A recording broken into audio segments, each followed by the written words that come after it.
chapter 10 depreciation fixed asset accounting, which we charge depreciation on fixed assets. ठीक है, reduction in the value of fixed assets you all know, and we are discussing in this chapter whole soul all about your fixed asset. Fix asset में आपकी machinery हैं, vehicles हैं, building है। सिर्फ एक land एक ऐसा फिक्स एसेट है जो कि डेप्रिशिएट नहीं होता। ठीक है, तो मैंने ये बात आप लोगों से पहले भी डिस्कस करी थी कि अगर कभी आपको लैंड आती है एज अ फिक्स एसेट में शो होता है, तो लैंड आपका एक ऐसा फिक्स एसेट होगा जो कि कभी डेप्रिशिएट नहीं होगा। ठीक है, अच्छा जी, इसके अलावा एक चीज़ आपके साथ और डिस्कस करते हैं। हमारे पास है डिप्लेशन अमोर्टाइजेशन, जो कि आपके पास चार्ज होती है नेशनल रिसोर्सेज पे और इंटेंजिबल एसेट्स पे, तो उसको भी गो थ्रू कर लीजिएगा। लास्ट क्लासेस में आपके साथ डिस्कस कर चुके थे कि हमारे पास डिप्लेशन और अमोर्टाइजेशन क्या चीज़ें होती हैं, किस चीज़ पे हमारे पास चार्जिंग होती है। अगर आपकी बुकिश डेफिनेशंस में गो थ्रू करना चाहूँ तो बुक में आप लोग के पास पेज नंबर 26 पे पेटी वाला 4th एडिशन होगा, आई थिंक सो, फिर भी चेक कर लीजिएगा। पेज नंबर 26 पे अमोर्टाइजेशन और डिप्लेशन की डेफिनेशंस आपके पास गिवन है, जिसमें अमोर्टाइजेशन बेसिकली आपके पास इंटेंजिबल एसेट्स पे चार्ज होता है, that will be your amortisation.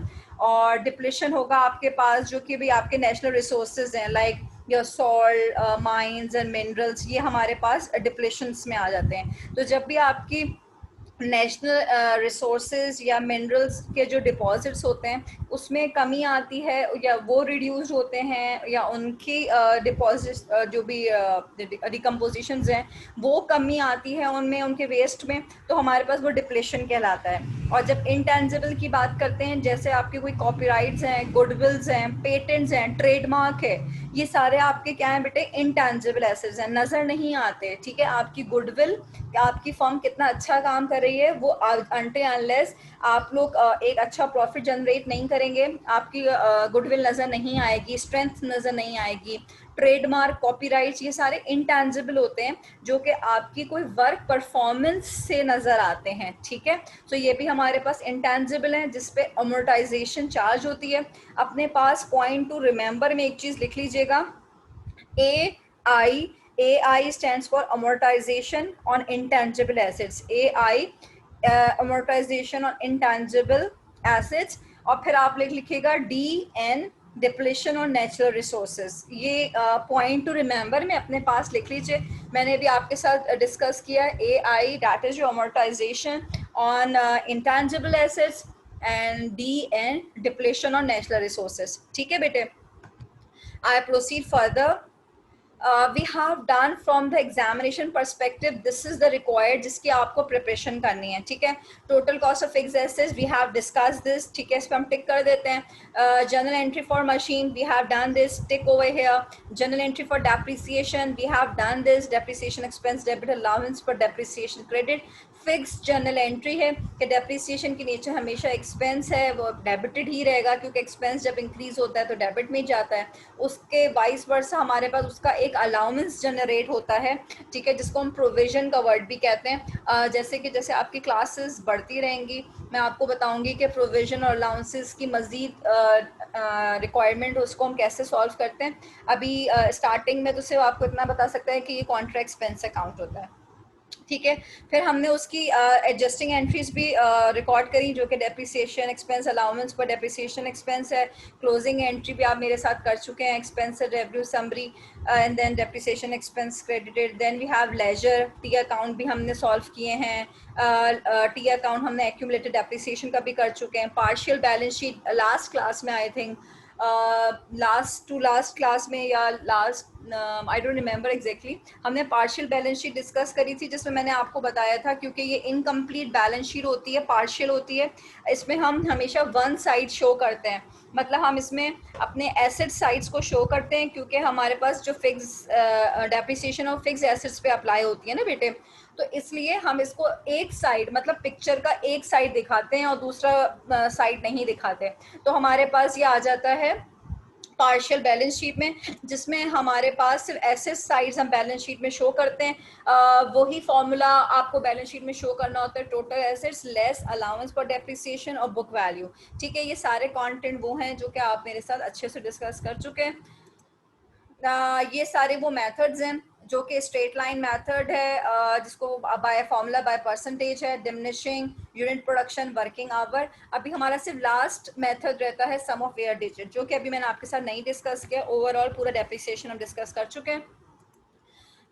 Journal entry for fix assets, जो कि आपको इससे पहले मैंने बताया था कि 6 होती हैं, क्योंकि एक जर्नल एंट्री को जो ट्रांसफर ऑफ कैपिटल एक्सपेंडिचर है नंबर 5 को एक ही काउंट करते हैं, नंबर 4 और 5 को, लेकिन मैंने यहाँ पे 6 एंट्रीज लिख दी हैं ताकि स्टूडेंट्स पॉइंट ऑफ व्यू से आपको एग्जामिनेशन में ये चीज़ अपने पास स्ट्रॉन्ग हो जाए कि हमें 6 एंट्रीज बनानी है।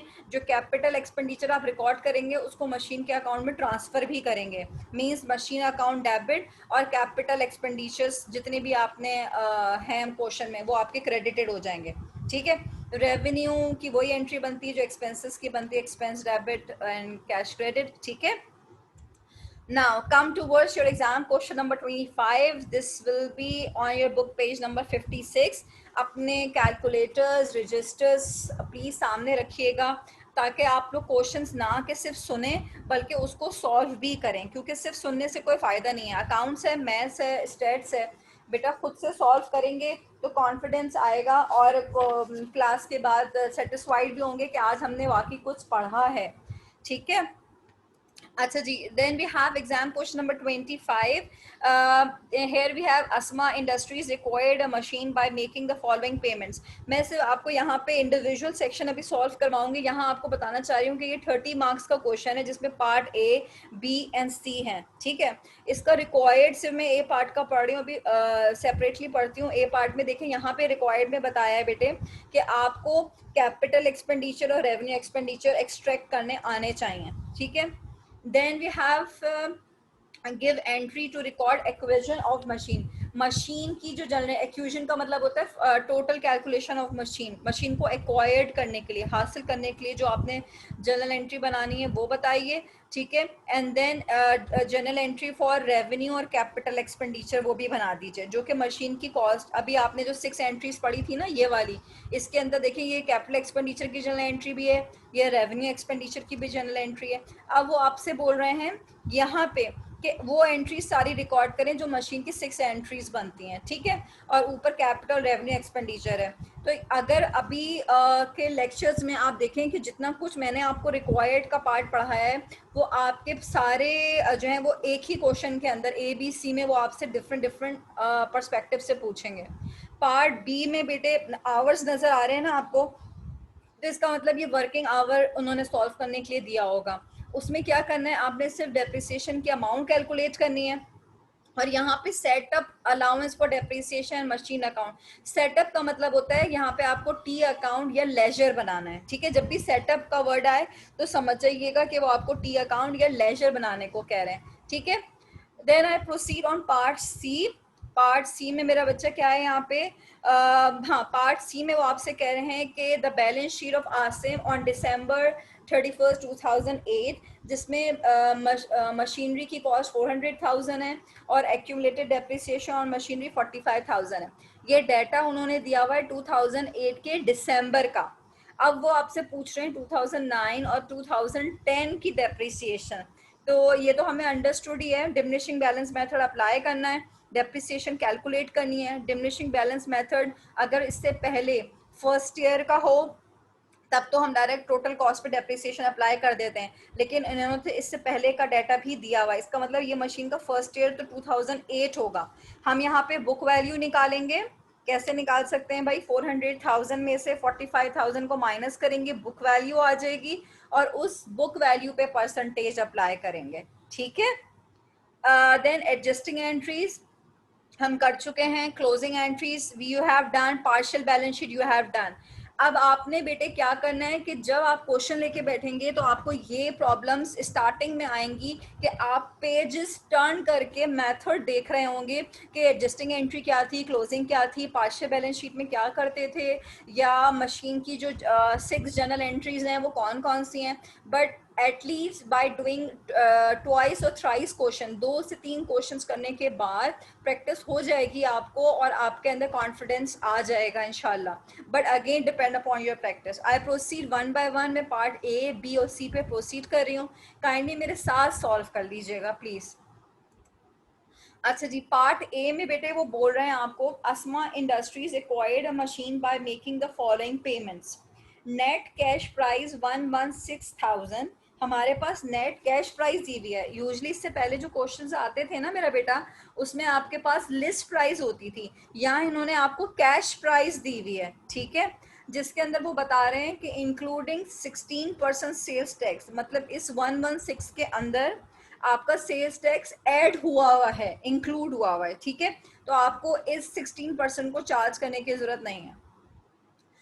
Then transportation 5,000। आपको अब यहाँ पे जितने भी ये एक्सपेंसेस नज़र आ रहे हैं, इसके ऊपर सी और आर लिखते रहें। ट्रांसपोर्टेशन के ऊपर सी लिखिए, कैपिटल एक्सपेंडिचर है। इंश्योरेंस एंड ट्रांजिट के ऊपर भी सी लिख दें, अंडरलाइन करें, सी लिख दीजिए। फायर इंश्योरेंस आपके पास फॉर द 2 ईयर्स, इसको अंडरलाइन करके आर लिख दें यहाँ पे ना, ठीक है, ये रेवेन्यू एक्सपेंडिचर है। इंस्टॉलेशन चार्जेस सी, यहाँ पे सी लिखिएगा बच्चे। Then charges to repair damage causing during installation, हमारे पास क्या आ जाएगा, रेवेन्यू एक्सपेंडिचर है, ठीक है। सबसे पहले आपने क्या करना है, classify the payments into capital revenue expenditure. ये आपके पास सारे कैपिटल एक्सपेंडिचर्स थे, सिंपल आपने उन कैपिटल एक्सपेंडिचर्स को तो मशीन की कॉस्ट में ऐड किया है और कुछ भी नहीं किया। देखिए इन्होंने आपको सिर्फ क्लासिफाई करने का कहा था ना, classify the payments of capital expenditure revenue expenditure, सही है। What you have to do, आपने सिर्फ यहाँ पे सारे मशीन की जो कैश प्राइस है उसके अंदर ऐड कैपिटल एक्सपेंडिचर, यहाँ बीच में हेडिंग आनी चाहिए थी, add capital expenditure, and then आप सारे कैपिटल एक्सपेंडिचर को टोटल करके फिर यहाँ पे टोटल कॉस्ट ऑफ मशीन लिखते हैं, ठीक है। यहाँ पे सिर्फ एक मिस्टेक हुई हुई है, नेट कैश प्राइस के नीचे लिखेंगे add capital expenditures and then capital expenditures की सारी हेडिंग्स आएंगी। क्लियर? यहाँ पे इस क्वेश्चन में सबसे इजीएस्ट वे ये क्या है, आपको क्या लगा, क्या उन्होंने आपको लिस्ट प्राइस भी नहीं दी, ट्रेड डिस्काउंट्स भी नहीं दिए, कैश डिस्काउंट भी नहीं दिया बच्चे, और सेल्स टैक्स दिया है, लेकिन वो क्या है, इंक्लूसिव है, इंक्लूड है इसके अंदर 16% इस कैश प्राइस में, तो वो भी आपको ऐड नहीं करना है। ये इन्होंने आपको कंफ्यूज करने के लिए दिया है कि अगर आप इंक्लूडिंग 16% में थोड़े से कंफ्यूज हो जाएंगे तो सम हाउ अल्लाह ना करे आप इस 116 का 16% निकाल के उसको सॉल्व करने लग जाएंगे तो आपका आंसर गलत आ जाएगा, ठीक है। सो क्वेश्चंस की ये जो बहुत छोटे छोटे पॉइंट्स हैं इसको फोकस करेंगे हम। रेवेन्यू एक्सपेंडिचर्स बेटे आपने अभी अंडरलाइन किए थे, फायर इंश्योरेंस और रिपेयर एक्सपेंसेस थे, अभी हमारे पास हमने इसको लिखा था ना, डैमेज रिपेयर टू डैमेज को, ठीक है, इसकी बात कर रही हूँ। आपने इन दोनों को एडअप करना है और रेवेन्यू एक्सपेंडिचर्स को अलग से शो कर देना है। Revenue expenditure total cost of machine में यहाँ पे ऐड नहीं होते, ये आपने पार्ट ए में अलग अलग दोनों को कैपिटल एक्सपेंडिचर और रेवेन्यू एक्सपेंडिचर की हेडिंग्स में शो करना है, ठीक है। अच्छा, अब पार्ट ए का सेकंड पॉइंट क्या था, रिक्वायरमेंट ऑफ जर्नल एंट्री, ठीक है। जर्नल एंट्री हमारे पास क्या थी, मशीन की जर्नल एंट्री आपने रिकॉर्ड करनी थी। मशीन की जर्नल एंट्रीज कितनी होती हैं जनाब, आपके पास 6 जर्नल एंट्रीज होती हैं। अब आपको देखना है कि इसमें क्या क्या चीज़ें आपके पास मौजूद हैं, ठीक है। कैपिटल एक्सपेंडिचर की बन सकती है सेपरेट, रेवेन्यू एक्सपेंडिचर की बन सकती है, कैपिटल एक्सपेंडिचर मशीन के अकाउंट में ट्रांसफ़र हो उसकी बन सकती है, ठीक है। ये आपको डाटा को देख के समझना पड़ेगा। ये देखें इन्होंने पहली एंट्री बनाई है टोटल कॉस्ट ऑफ मशीन की, जो कि हम लोग फर्स्ट ईयर में बनाते थे ना। कोई भी फिक्स एसेट्स जब भी परचेज करते थे, परचेज मशीनरी ऑन कैश ₹142, तो ये सबसे पहले जो उन्होंने हम लोग अकाउंट्स पेबल से बनाते हैं टोटल कॉस्ट ऑफ मशीन की। फर्स्ट जर्नल एंट्री आपके पास क्या बनी हुई है, मशीन डेबिट कैश क्रेडिट, ठीक है। ये तो इन्होंने बनाए हैं जनाब रेवेन्यू एक्सपेंडिचर्स की। यहाँ प्रीपेड इंश्योरेंस गलत लिखा हुआ है, आप इसको जो आपके टाइटल्स दिए हुए हैं, एक दिया हुआ है रिपेयर का और एक आपके पास दिया फायर इंश्योरेंस, उसको वही लिखिएगा। रिपेयर आपका 3,000 है और ये फायर इंश्योरेंस है, प्रीपेड इंश्योरेंस नहीं है, फायर इंश्योरेंस है, उसको वही लिख लीजिएगा, ठीक है। प्रीपेड फायर इंश्योरेंस कर दें इसको। ये आपके पास रेवेन्यू एक्सपेंडिचर की जनरल एंट्री है। नेक्स्ट इसमें हमारे पास दो एंट्रीज और भी बन सकती हैं, एक कैपिटल एक्सपेंडिचर की बन सकती है और ट्रांसफर ऑफ कैपिटल एक्सपेंडिचर। वो यहाँ पे मेंशन नहीं है, बट आप लोग प्लीज बना लीजिएगा, that will be good for you people. ठीक है, हमारे पास उन्होंने अप्रोप्रिएट जर्नल एंट्रीज बोली है, तो वो जर्नल एंट्रीज में बनेंगी जो जो हमारे पास डाटा गिवन है। ठीक है, okay, wait for a while please. Okay, then I proceed further on my part B of this question. Machine was acquired on March 1st, 2009 at a cost of 800,000. Its salvage value estimated 160,000, useful life 32, working hours. ठीक है बेटा, सबसे पहले तो आप क्या करते हैं, फॉर्मूला अप्लाई करते हैं, TC minus SV divided by UL, 800,000 minus salvage value 160 divided by working hour 32,000, तो आपके पास पर आवर की कॉस्ट आ जाएगी। ठीक है, पर आवर की कॉस्ट निकालने के बाद 2009 से लेके 2011 तक आपने उसी पर आवर को इस इन 32,000 से, सपोज 5 रुपीज़ पर आवर आई है, सपोज कह रही हूँ, तो मैं 3200 को मल्टीप्लाई बाय 5 कर दूंगी, 48 को भी 5 से और 4000 को भी 5 से। यहाँ पे हमें कंप्यूट करनी है डेप्रिसिएशन और टी अकाउंट बनाना है। इसका सोल्यूशन अभी फॉरवर्ड करती हूँ आगे।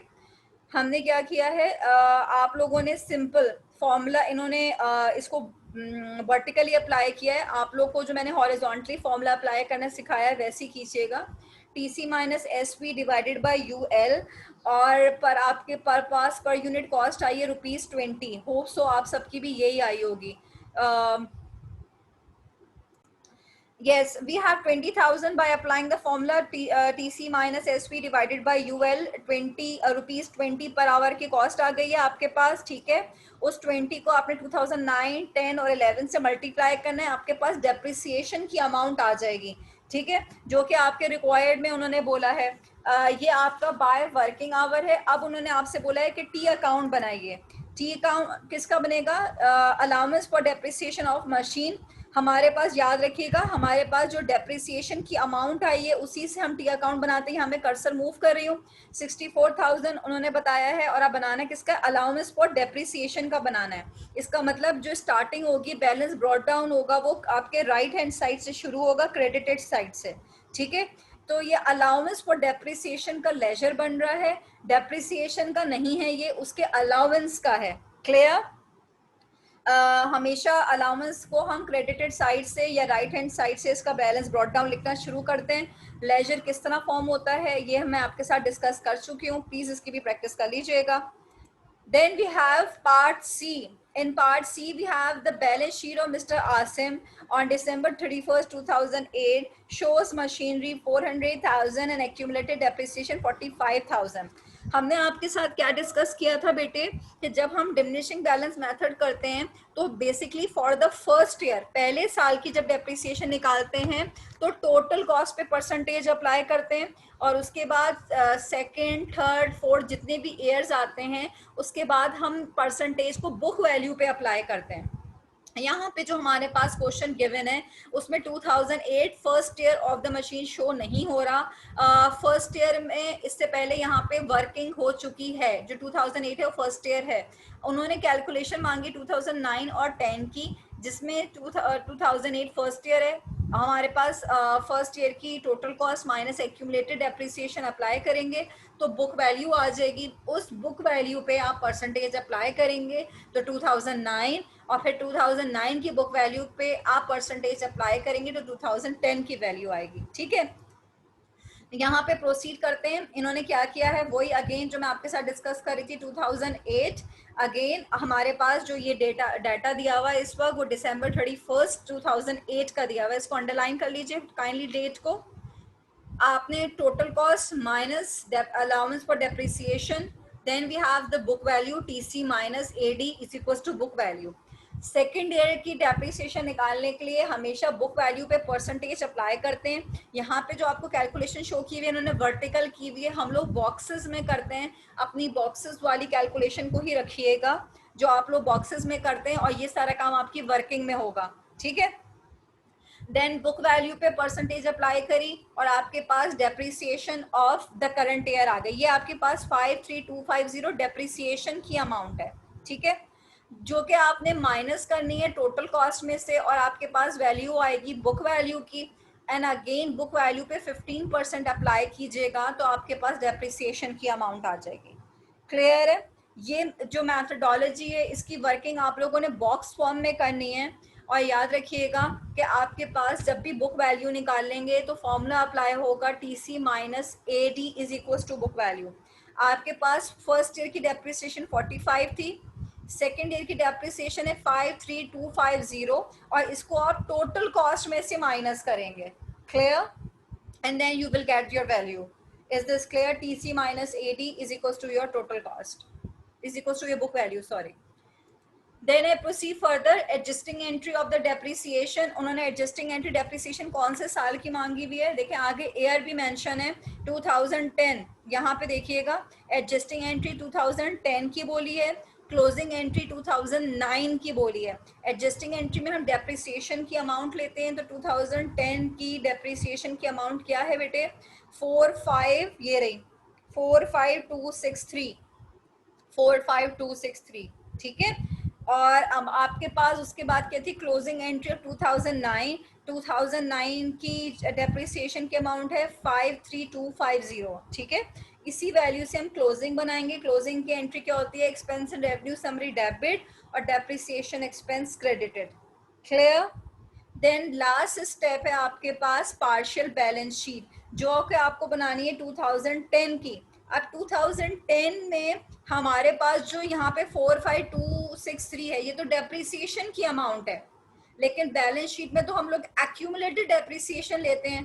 तो आप लोग जब अपने बॉक्स मेथड से बनाएंगे ना, तो आपके पास अपनी एक्यूमुलेटेड डेप्रिसिएशन थर्ड ईयर की आ जाएगी, क्योंकि 45,000 फर्स्ट ईयर की है, उसमें हम सेकेंड ईयर की 53250 को ऐड करेंगे, जो भी अमाउंट आएगी उसमें आप 45263 को ऐड करेंगे, ठीक है। यहाँ पे इन्होंने वर्किंग शो नहीं करी, आप लोग के पास बॉक्स फॉर्मेट में जब करेंगे, जो हम लोग एक टेबल बनाते हैं ना 5 to 6 कॉलम का, तब आप लोग वैसे करेंगे। आपके पास एक्यूमुलेटेड डेप्रिसिएशन की अमाउंट आनी चाहिए for the 2010 143513, and this is your book value of your machine. This is all for today. This is your exam question number 25 on book page number 56, Petiwala 4th edition. Thank you so much.